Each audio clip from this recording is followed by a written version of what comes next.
Welcome to the Wally Show Aftercast. All the stuff we didn't get to during the course of the show today. You might have noticed the absence of Gavin. He was out today. Got a text from him last night. He was like, hey, try, because they have childcare because his wife works and he works. And so the childcare kind of bailed for like 2 days on him. And so they had to scramble. And so he ended up staying home. I think because she stayed home more than him as of late, like with like missing work. And I think that's why he did it, because like he had to take a vacation day to stay home, or he was just had enough for the week. We're not sure. Hey, I get it. Hey, you're almost through. It's Thursday. Yay! So just one more day. I look forward to Fridays so much now, and not just because it's leading into the weekend. Because I'm still on this stupid diet. I put a couple pounds back on. I'm trying to drop them back off. And by a couple, he means a couple. That's it. Yeah. But it's detrimental to him. It is. It's devastating.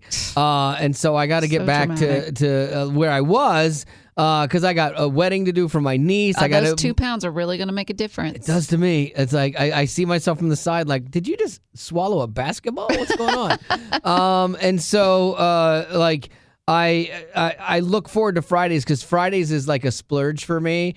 Like that's when I have. How sad this has gotten. It really is. It's gotten pathetic. That's where I get my Dunkin' coffee. I wait all week long till Friday, and I've even had a couple coffee meetings. People are like, hey, you want to do coffee? I'm like, no, because I don't want to go to Starbucks. Like, so Why? I'm like, I don't like Starbucks. It's a waste of me, and it's really weird having a business meeting at Dunkin' Donuts. Like, it's not created for that. Right. There's not an environment. They have one dirty table stuck off to the side. No Wi-Fi probably, But it's the coffee is the coffee that I love.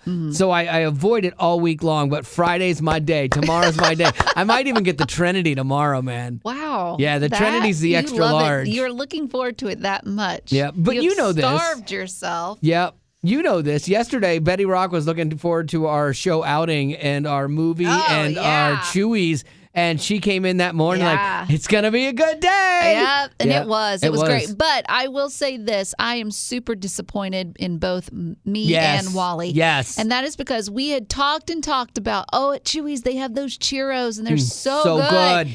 And I don't know what happened. Like, we both blacked out, I guess. Yeah. I don't know. And I did not remember about the churros till we got to the theater. I know what happened. What? Chips happened. Chips happened. We went through 2 things of chips. Yeah. We each had our own jalapeno dip thing, and we just powered through it. And so by the time I ate my meal, normally I ate half the meal, but we were going to go to the movies, so I couldn't leave it in the car. So I ate the whole thing, and I was stuffed, man. Yeah. But there is a thing, too. I'll share this with you. This is where I think I always think I'm doing the right thing, but then it never works out. I always do the wrong thing. And this time I got both barrels from Betty and my wife. So the guy brought the chips out. He spilled some chips on the table. It was disgusting. My wife, like, if anything touches the table or a tray at a restaurant, she's done with it, won't do it. So I'm like, hey, look, guys, I'll eat the table chips. Just to be like, look, I won't waste them. I'll eat them. And so I dipped them in the dip and ate them. And Betty and my wife both looked horrified. Yeah, because that chip touched maybe a dirty table. Yeah, I didn't think of that. And you were like, I'll eat it. Yeah. Okay, but then you dip it in the communal jalapeno dip. Yeah, I can't do that. I didn't even think of that. Like, it didn't even. Honestly, it didn't even cross my mind. I don't even know how that does not occur to you. It just doesn't. I'm like, oh, good, I'll eat these chips. I'm doing you a favor, and then by sticking it in the dip that I'm putting my own chip in. I don't think like that. To me, that is just common sense. Yeah, I don't even think like that. It's as common as knowing you got to go to the toilet to go to the bathroom. Yeah, it doesn't even. But your mind does not go there. Oh, speaking of go to the bathroom, so we go to the movie. Gosh, yes. This was almost embarrassing. It was. We go to the movie. Secondhand embarrassment. Yes, there's Gavin, Betty Lou, my wife Marty, and me. We're all in a row sitting there. Gavin fortunately sat on the end, and we will always have him sit on the end from now on. It's an hour and a half movie. That's it. An hour and a half. I have sat through a whole movie and never walked out. Now, one movie was like almost 3 hours long, and I had to go. Like, I had a large soda, but you know what I did? I manned up, I clenched it down, and I made it happen. I got through the end. Now, I ran out of there, but I made it happen. Gavin left 3 times to use the bathroom. Yeah, it was embarrassing, honestly, because he'd be, he even, because I was sitting next to him. So here's the sitting pattern. It was Wally, then Marty, then me, then Gavin. Okay.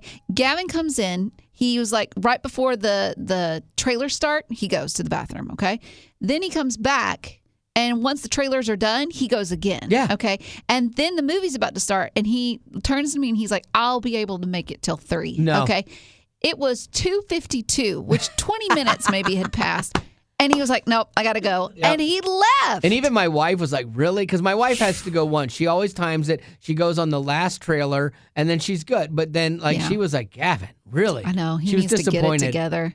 It was embarrassing. Yeah. I mean, so really, there was a moment where I was starting to, Gavin's been here 5 years. I think it was like day 2 that we found out about his tiny bladder, and we started making jokes about it, and we haven't stopped for 5 years. Him. Yeah. And he was always in the bathroom. Yeah, and we haven't stopped that. And so I was about ready. It's a problem. We need to move on from this. We got to paint him with another brush. There's more to him than just his bladder. And then after being there in that movie, I'm like, nope, you deserve all of this. Do you think that he's on any type of medication that could cause him to go to the bathroom more frequently? Oh, I don't know. Because that could explain it. I think he's on a blood pressure thing now, but I am too. So I'm not sure. But I think he's always just had a tiny bladder is what he says. But man, that was next stinking level. I mean, it was insane. It says a UTI could be the problem. But an overactive bladder. It was funny because as he goes, when he starts to, when he starts to leave the second time and we're all like, Gavin, he's like, guys, come on. I know. It's so embarrassing. It was so funny though, but it was good. The movie was tense. Gavin too was leaning forward on the rail. He was so nervous. We went and saw Last Breath. It was a true story about a diver that gets lost, a deep water diver, and so doing a saturation dive, and he was underwater for 30 minutes without oxygen. Yeah, and don't spoil it. Oh, okay. Yeah. There are people who are still going to see it. It's a brand new movie. Okay, so I'm just saying he made it. No, don't say anything. I'm just saying he was under the water for 30 minutes without oxygen. Okay. Stop talking. But it was good. I liked it. I would say compared to Wolfman, which was horrible. Yeah, it was terrible. Compared to the Skull Island or whatever it was that you wanted to go see, compared to that Liam Neeson movie that we went and saw, Cold Pursuit.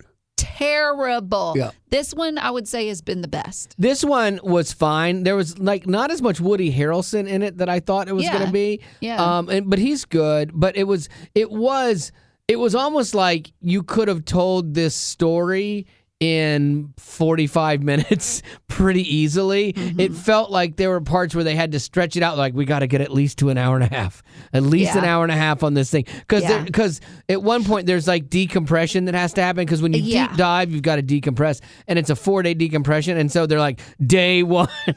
And you're in a little tank. You do nothing.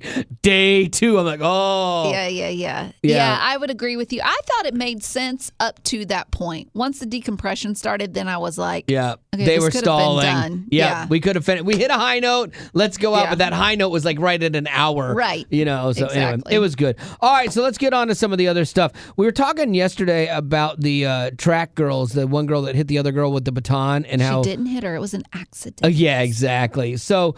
And I watched it again and again yesterday and this morning. And there is a point where she's saying it got caught on the other girl's jersey, which it does look. But it looks it does look like it gets caught. But she looks like after that she's frustrated and pops her. Mm-hmm. Like that led to the frustration. Mm-hmm. Well, so the thing about this is, she got on Good Morning America. She lied about it. Everyone supported her lie. I think she believes her lie, but it did not sway the state of Virginia. The Commonwealth's attorney of the city of Lynchburg confirmed that they are charging her with a misdemeanor assault and battery. Oh. Yeah, which now it ain't funny. It ain't cute now, huh? Dang. Now you're on a misdemeanor. Now you're in the system. Now you got to go to court. Now you got to fight this thing because you couldn't control yourself. But then I think the bigger problem is, I really thought about this, had she done this and had she stopped running, had she gone over and went, I am so sorry, I lost my mind, I am sorry, or even come out at the end of it and go, that was not how I should have behaved, own it and apologize for it and go, I want to make things right. you wouldn't have this. It would have been a moment where two high schools figured it out together. She would have probably gotten suspended from the track team, and everybody would have gone on with their day, and it wouldn't have been a thing. But because she lied about it and then continued to just stay really committed to that lie, now you're facing charges, which is a nightmare. Wow. And she's what? 17? Yeah. So you got this coming, But again, sometimes just owning it, put her man. into a concussion. Yeah, I mean, she hit her good. Yeah. But again, you can't do that. You got to own stuff, man. Like I think that solves or alleviates some of the really bad things that come later on. This was interesting. Rosie O'Donnell, every time, when there's a political change, a lot of celebrities, especially if it goes Republican, a lot of celebrities tend to lean Democrat, and they're like, I'm leaving this country. I don't want to be here. Miley Cyrus did it. And then Miley Cyrus, so again, talking about being transparent, Miley Cyrus came back after that and went, you know what, when I said that, I was young, I was immature, and I was wrong. And everyone goes, okay, that's fine. But Rosie O'Donnell is like, nope, I'm moving to Ireland. So I feel bad for Ireland. And I'm going to Ireland too for my daughter's wedding. Go see Rosie. Yeah, I'll go see. If I see her around, I'll ask how it's going. But she wanted to go there. She said, it's been heartbreaking to see the what's happening politically, and it's hard for me personally, as well as politically, so I'm going to go. Now, I will say this. The people that say they're going to leave and don't leave, I don't respect. All right, fine. You say you're going to leave and you left. Okay. You know what? That is a 100% your right, and you were convicted and you were committed to it. Good for you. I love it. You know what? You're going to find out how great America is, regardless of who's in power. Right. I'm not making a political statement. I'm not going crazy, but you are going to find out how great America is. But the thing that I had a problem with, she said, when it's safe for all citizens to have equal rights in America, that's when I'll consider coming back. No, don't come back. We don't want you to come back. Guess what? Citizens still have equal rights. Everyone freaked out. They're like, the women on The View, after the election, they're like, my daughter will have no rights tomorrow morning. Was that true? No, it wasn't true. My daughter has a lot of friends that are in the LGBT community because she worked in theater and was at Disney. And some of these kids were kids I taught at school, and I love them. They're great kids. They're nice. They're sweet. They're kind. And so I'm like, and I tried to, because she was like, this is going to be, what about my friend? I'm like, your friend is going to wake up tomorrow and the same things are going to happen, and his life isn't going to change at all. And so it's I talked to her lately, did anything change? No. Yeah, because there was fear, and that's how we do things politically. It's all based in fear. Now, I will say that inside of all of that, there is one thing that is happening, and it's the transgender care for children. Not for adults, but for children. That is changing. Yeah, absolutely. They are looking at that. And I do support that. Because I'm like, look, kids can't make up their own mind to do anything yet. Right. Why? Because they don't have the brain power yet. They don't see the big picture. And to make life-altering decisions at 5 years old is lunacy. That you as a parent, your job should be to walk them through all of those times and get them through that to where they can make their decision as an adult. But and we need to, and I think that getting rid of that stuff is protecting children, whereas people on the other side say we're protecting children because of their mental health. So it's definitely a battle. But I would say that was really the only thing that changed for anybody the next day after the inauguration, And so I think that, I'm hoping that people will calm down, because the first 2 weeks has been a whirlwind of this thing, man. And so it's interesting to see what long term this is going to look like, and will people calm down, and will we find that place to move forward together? Because right now we're really bipartisan, or we're really fractured. Not bipartisanly, we're really fractured, and so it'll be interesting to see if we can move forward. And I think success in the economy will actually help that. And I'm hoping that that's what ends up happening. But Trump the other day had said, I can take the easy way or the hard way. The hard way is longer lasting. And I think that's the way he's going. It's for the longer lasting. But then that's going to really upset some people that were like, I thought you were going to turn the economy around day one. And it's like he's picking a path that is going to have certain effects that aren't going to be great for everybody initially, but long term probably will. But who knows? I don't know. But anyway, I just thought that was kind of interesting. So Rosie O'Donnell, congratulations on your newfound home in Ireland. She's able to do Irish citizenship because her grandparents were Irish, I guess. Certain countries do make it easier for you if you have a connection to them. Like, I'm curious if I could go to Scotland and get Scottish citizenship easier because that's where my lineage is from. Like, that'd be kind of dope. I'd like to have dual citizenship. I had a friend that had Canadian dual citizenship, and he was an American because he was from Buffalo, New York, and he loved it. He could travel freely and stuff. So it'd be fun to be able to travel different places. And at least just have 2 passports. I'd love that. Seems like more to keep up. I got my new passport coming in, and I have no idea where it is. And I'm going to need it soon. And I'm like just hoping I'm not caught in like all of the government stuff that's like, being affected by like Doge and everything. Like, oh no, now it's going to affect me. Now I'm not good. Yeah. But anyway, what do you got, Lady Rock?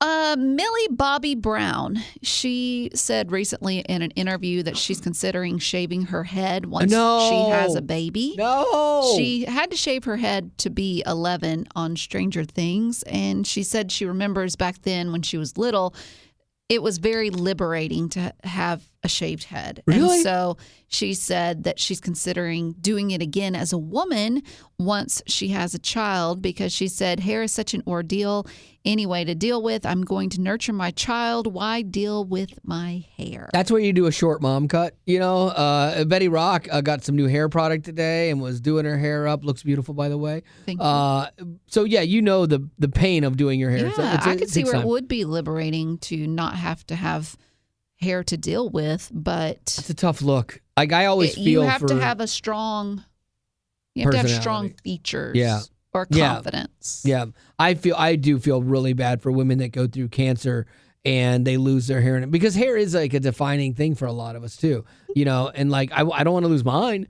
But good on her if she actually is like, I'm strong enough to handle this.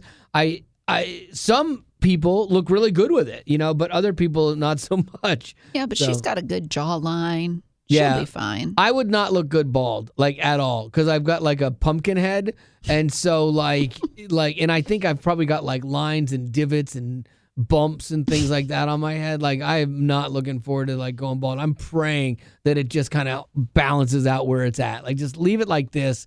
I got enough working against me, God. Like, just leave me this, please. And so, fingers crossed. Ears open.